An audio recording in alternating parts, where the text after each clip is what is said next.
experience I had with Dimso has widened my perspective when it comes to education. Especially, nagito'y ako pinanawas iti problema iti teachers. Because i-focus ko ang student. I was once a student. So, that is the thing that I am looking into. But it is my stint as a DJ na nakagawa ng that time na iso ako iti ng widen iti understanding ko. Masaya po kami na nandito po kayo ngayon at kasama po namin kasi ito po ay isang pagpapakita ng pagmamahal ko sa amin. At suporta. Tama po si Apo Gov, nakasama ko na po siya. Minsan na din po kami na-surprise visit niya ako sa Open University.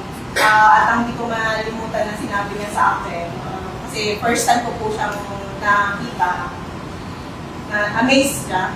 Sabi niya, maganda na itong Open University. Ang sabi ko, nagtitinulong kami amin pagkao. Kasi madama na ako kung makita ng pagkagiling niyo sa SMC. Dato'y medicine, College of Medicine, is not just the work of one person. It is a concerted effort.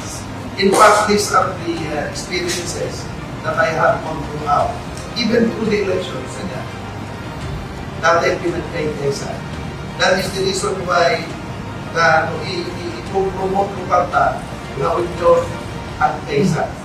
Because in anything that we do, when we are all together, there is no reason for us not to be able to succeed or to achieve whatever goal that we put forward. So nga, dagito'y kakatuwag na mong ating stathan, they know very well how we made it.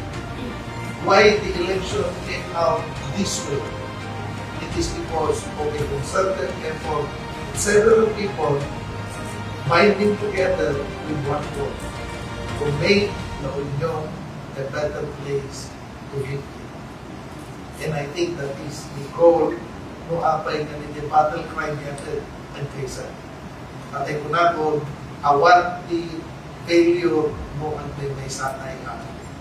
Because we will be able to achieve whatever we do. La Union ang kaysa!